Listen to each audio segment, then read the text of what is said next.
Hey everybody. I just came on here quickly to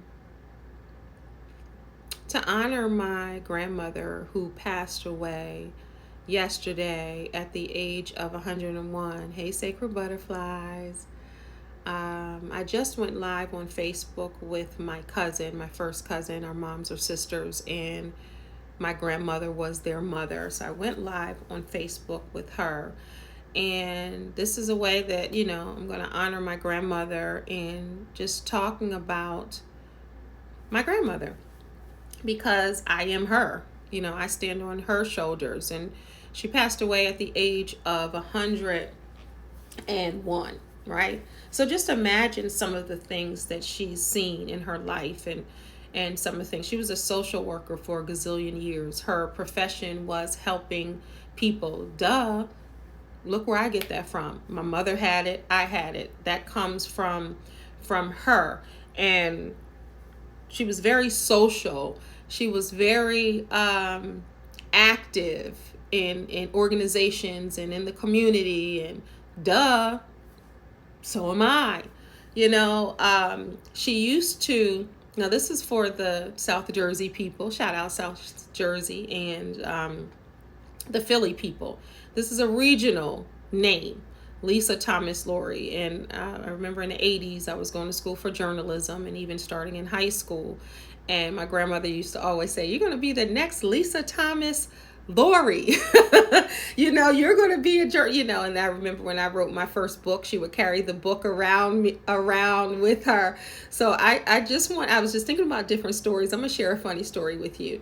So my very first book signing in 2005, I had written a novel, and it was a panel. The first book signing I had was Atlantic City, New Jersey. That might have been the first or second, right? And I'm from South Jersey. So all my people came to this book signing. Wait a minute. 1 second. I'm just making sure. Give me 1 second.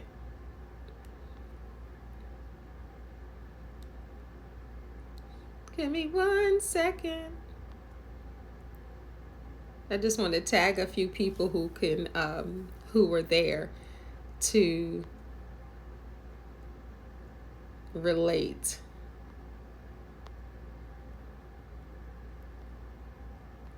Okay.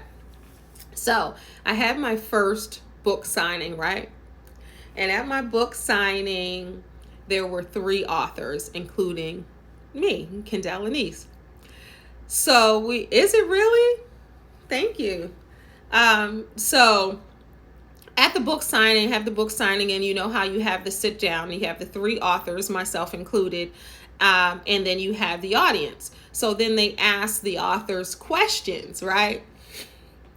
So they're asking the authors questions. Now, unbeknownst to me, my grandmother is counting the questions.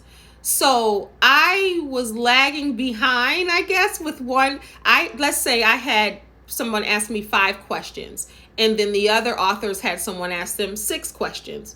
No big deal. They might not have gotten around to me to ask the third one or to ask the last question. Well, my grandmother stands up and she asked me a question. I want to ask Kendall Anise, an author, this question.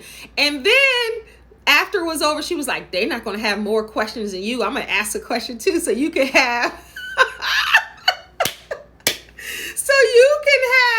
the same amount of questions. Now, I didn't even know that I had one less question asked. And it's so funny. But she would do stuff like that. And I posted, I was like, Grandma. So she asked some random question. I can't remember what it was, but she was like, nobody gonna have more questions than you. And she asked a random question and I answered it. And it was so funny. And this was in Atlantic City. Another time, and I wrote about this earlier, but I'll talk about it in a video. So I guess I was about 36 years old. I was in a play called Misplaced Affection, and it was in DC. Shout out Antoine. He had a play, and I played Crystal, the attorney. So I was in this play, and I hadn't been in a play in years since then. And it was a time in my life that was a great vehicle for me to do that. And I think I was going through some things, you know how it goes. And I think that that was a great outlet. So I'm in this play, 36 years old. My grandmother is in Atlantic City, New Jersey, right?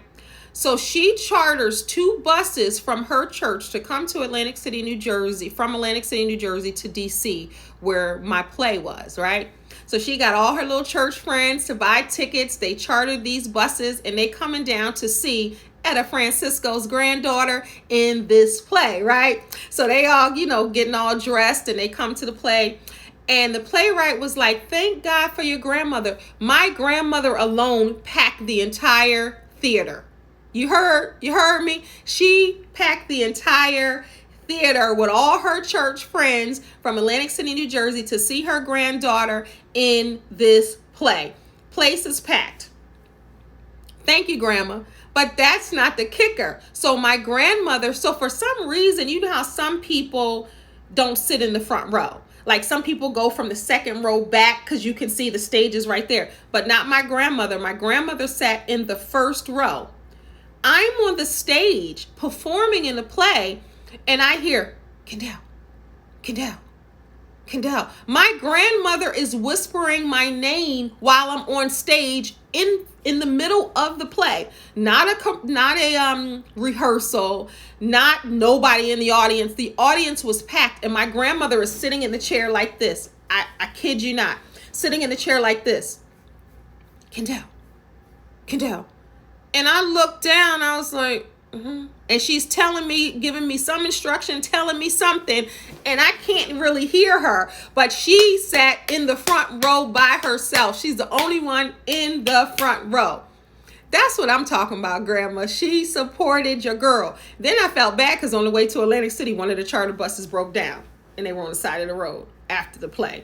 But, I think about different things like that to try to, just remember and hold back the tears because I am her. Like I am her legacy. You know how you have the shirts and people are saying I am my ancestors' legacy, or I am my ancestor, or I'm my ancestor's dream, and you have to keep in mind that my grandmother's 101 and she got a college degree back then. She went to Morgan State University. She was a part of a lot of different organizations. She was a social worker for many years. She loved social work and helping people so much. And my degree's in human services, which is social work.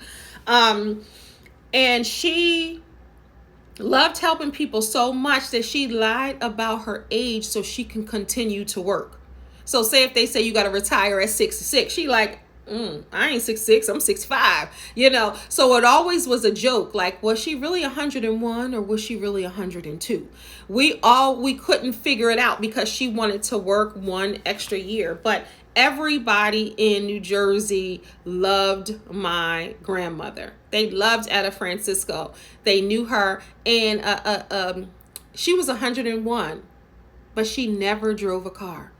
My grandfather drove her all around, and then when my grandfather wasn't and they weren't together anymore, she would catch the bus. So she'd be walking around Atlantic City. She would catch the bus. She would do what she had to do in her heels, her stockings, her suit. She didn't have to be going nowhere but down the street or getting on the bus to go around the corner, and she would be dressed to the nines.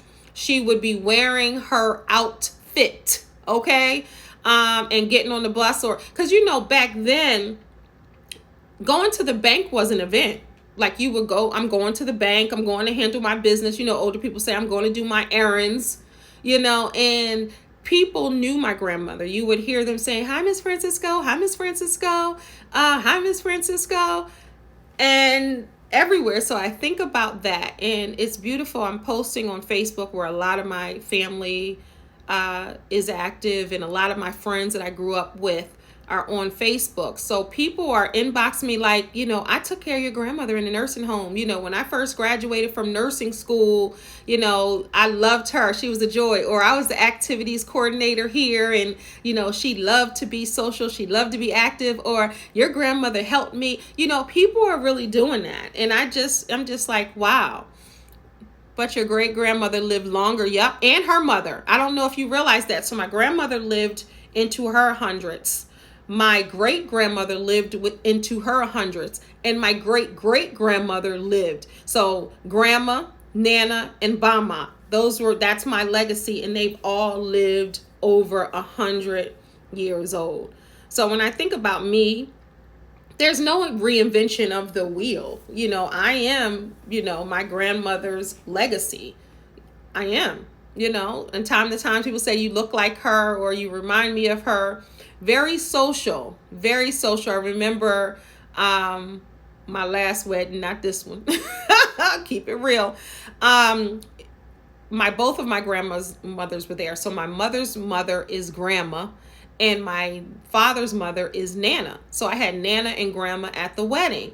And people would come up to me at the wedding and they would say, I met your grandmother. She came up. I met your grandmother. I didn't doubt that it was grandma and not nana, because nana was more laid back. If people came over to her, she's definitely going to welcome you and love on you. But I knew grandma was the one that was going to visit every table and be like, hi, Kendall's my granddaughter. I knew that would be her. So when people were saying, I met your grandmother, I knew the grandmother that they were talking about. And I also wanted to share one more thing. So when my grandmother wanted me to come over when I was like a teenager, and she wanted me to come over, she would be like, I made peach cobbler and potato salad. And that was her bribe to get me to come over, because I loved her peach cobbler and I loved her potato salad. So when she wanted me to come over, she would tell me she made potato salad and peach cobbler to come over. So each of my cousins, anybody who's interacted with my grandmother, they have their own special memories. Yes, she was so proud. She bragged different, honey. She did. And I remember, this is the funny part. So I wrote a novel and it was published in 2005, right? And my grandmother had my book. That was my first book, my first published book. And she would carry that book around. I wish I had it over there in the bookshelf. Carried my book around. So I thought that this is my grandmother. She's carrying my book around, right? Let me tell y'all, she read the book. Because she was talking about the characters, like Sloan shouldn't have done that, and if Tamara did this and that. And she was talking about the characters in the book. And I was like, Grandma really done read the book. I thought, because sometimes you'll buy your people's books just to show support. And I thought she just had it in her bag. Lo and behold, my grandmother read the darn thing. And she was talking about what was going down in the book. So that, I think about different things like that and try to, if the tears fall, allow them to fall. If my eyes well up, allow them to well up. But most importantly, to remember certain stories about my grandmother. So yeah, I just wanted to come on here and honor her and thank you for your well wishes and your prayers and your stories and all of that. And I appreciate you, all for taking the time to do that. I am my grandmother. My grandmother is me. I stand on her back and I am her legacy. I am.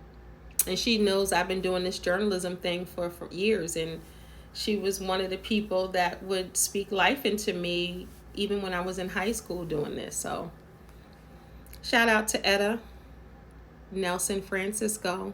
My grandmother passed away August 25th. Yesterday was the 25th. Wednesday, August 25th, in the morning. Yep. Thank y'all.